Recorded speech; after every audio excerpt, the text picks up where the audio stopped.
Shalom.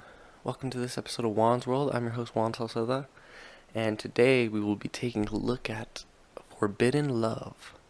If you could call it love anyway. It's a little bit more of a case of necrophilia, but we'll get to that later. Before we get to that, I'd like to talk about our charity of the month a little bit, Be Remarkable. If you haven't listened to my last podcast, we're starting a little thing here where I talk about a charity every month and I just give some information and how you can donate. So yeah, this month's charity is Be Remarkable. They're helping to end the stigma centered around mental illness in teenagers and adults. And they got this really cool thing going on their Instagram where they give examples of celebrities and famous people who have had mental health issues and just what they've suffered from and talking about their mental health issues. Which is really cool. I think that's an awesome thing to do, so shout out to them. And alright, let's get started on the subject at hand. So, in 1930, a man named Carl Tanzer was living in Key West, Florida. He had migrated here, and he was working as a radiologist when he stumbled across this woman named Elena Hoyce. So, she was checked in for tuberculosis, which at the time that was deadly, 1930s, a lot could kill you. Cough, a sneeze. Hippos were still deadly back then. Hippos are I'm pretty sure they've killed more people than alligators and sharks combined. Statistically, don't check me on that, but I'm pretty sure that's legit. If you've ever seen a hippo move underwater, it's the freakiest thing ever. Because that thing's so huge, but it's coming at you. And everyone's playing Hungry Hippos. You just see them big old jaws moving up and down in the waters. Yeah, that's not cool. I'm surprised Louisiana doesn't have anything like that. But Pablo Escobar actually screwed over Colombia with the whole hippo thing, because when he got incarcerated, his personal zoo that he had hippos transported in, they actually escaped. So there's a issue right now with Colombian hippos, because they started mating and they made babies, and eventually those babies made babies with other hippo babies, no incest hippo babies. They're having a real issue with that right now, which is kind of funny. Out of all the things Pablo Escobar could have done to bring issues to Colombia, which he did, one of them was a hippo overpopulation. There has to be some sort of irony in that, I'd imagine, but anyway, I don't even know how we got to that topic. But he was working as an x-ray technician where Elena went, and as a child, Tanzler had this dream where a dead relative showed him a woman he'd meet one day. A Spanish woman. That woman he thought was Elena. So he, like anyone would do, he convinced his parents to set up x-ray machine at their house. He stood the night and would always make medicines and all that. And by the way, Elena was 21 years old. She already had a husband that had left her. And they were technically still legally married until she died. Which, that's important. You'll see why. Tanzler was 55 and German. And by the way, Tanzler had a wife. He was married at this point. Yeah, he left his family and was telling her about all these great accomplishments he had, that he was this great man. He was a count, which to me all that really means is he was a vampire, but it probably means like doctor or something cool like that. I don't know. And he was obsessed with her, so he tried to cure her, and he tried to use all these crazy different medicines. He just kind of make it his house. By the way, he was a radar technician. He wasn't even like a witchcraft doctor or nothing like that. He was just throwing together stuff. That's not good for anyone who's taken a combination of medicines. I'm sure you can relate. So he continued to, try and hit on her, and try to give her offerings and stuff while she was dying of tuberculosis. And I'm sure his concoctions of drugs didn't help either. Thankfully, it wasn't a Bill Cosby concoction. She was just trying to survive, and he kept offering her stuff, and eventually she died of tuberculosis 1 year later, 1931. So he had her funeral paid for and had a monument kind of built for her on her grave. And so he actually had a phone installed so he could talk to her, which I don't know how those conversations would go. I don't really want to know. Pretty one-sided. Jeez, what does that remind you of? I don't know. So 2 years after her death, he moved her body to his home, and he just put her in a wagon, like a little red wagon, like in the Calvin and Hobbes skits where they're riding down the mountain. Like he just threw her body in one of those, and that was 2 years. I don't know how much composition a human body can do in 2 years, but I'd imagine it's a lot, like an unrecognizable amount. Like if you saw someone 2 years after they died, after they were buried, I don't think they'd be looking the same, or even pleasant to look at. It probably smelled like death too, literally. So Tanzer kind of filled the body with rags. He kind of just stuffed her face up. Which I'm pretty sure there was some accessible holes in her face, probably her eye holes, whatever. Because again, she was dead and decomposed. So he secured her bodies with wire, mended her skin, and replaced it with wax and plaster. And there's pictures of the body, and they're pretty disgusting looking. Like, he basically encased her body in another body.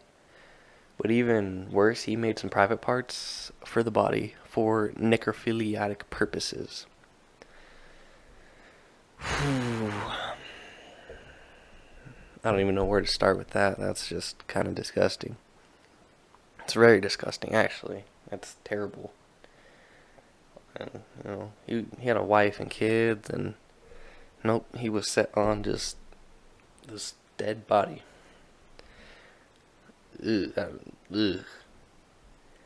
Anyway, he dressed her in clothes and made a wig of her own hair. He actually got the hair from the mother of the girl, who gave it to him as a gift after she died, which I don't.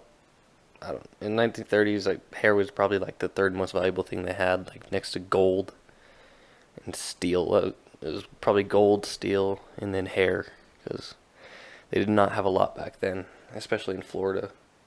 And hair is probably still the most valuable thing, the third most valuable thing in Florida, next to like In-N-Out Burger, which they don't have, so that's pretty valuable.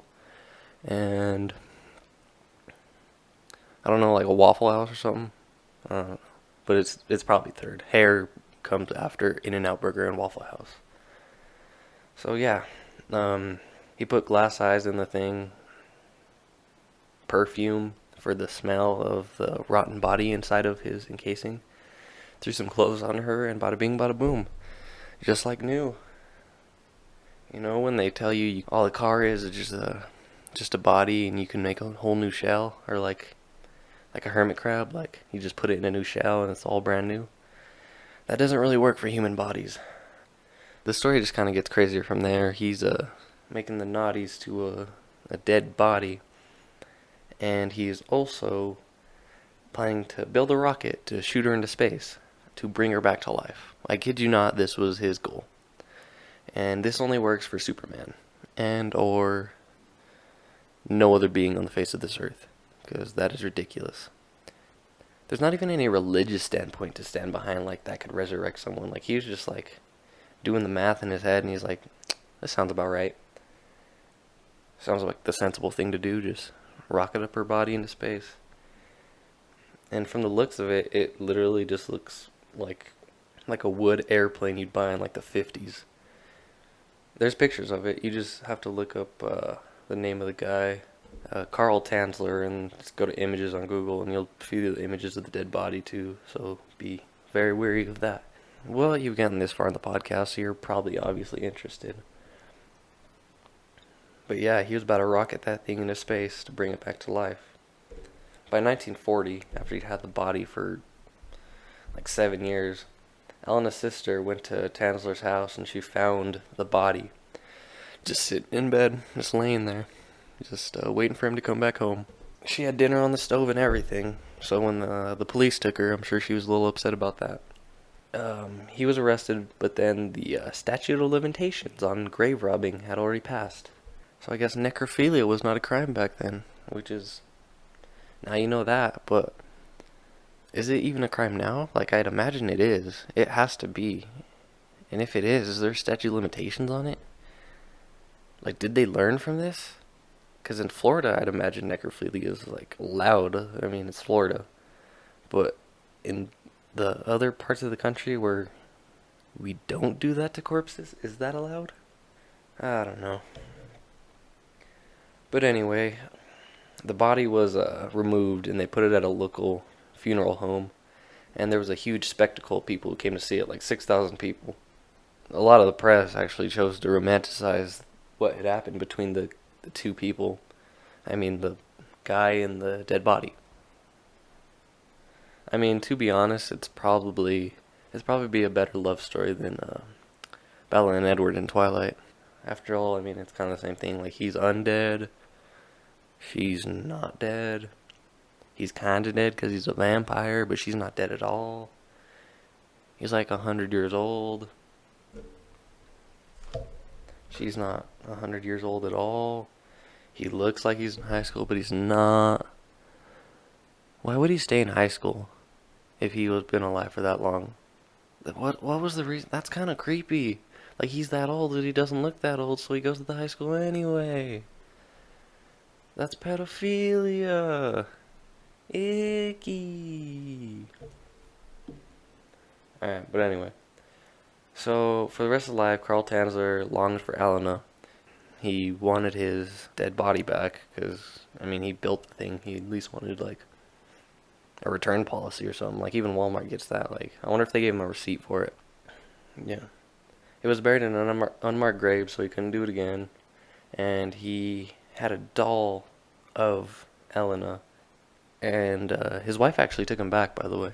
So he either hid that in his house, or she knew he had it. He just didn't care.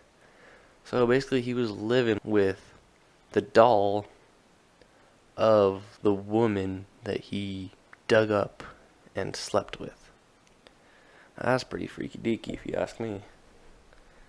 Like, Annabelle's scary, but some dude who do that in like, okay, you dug her up once, then you proceed to make a shell casing for her decomposing body, and you talk to it, and you fall in love with it, but then you have the nerve to make another doll of her?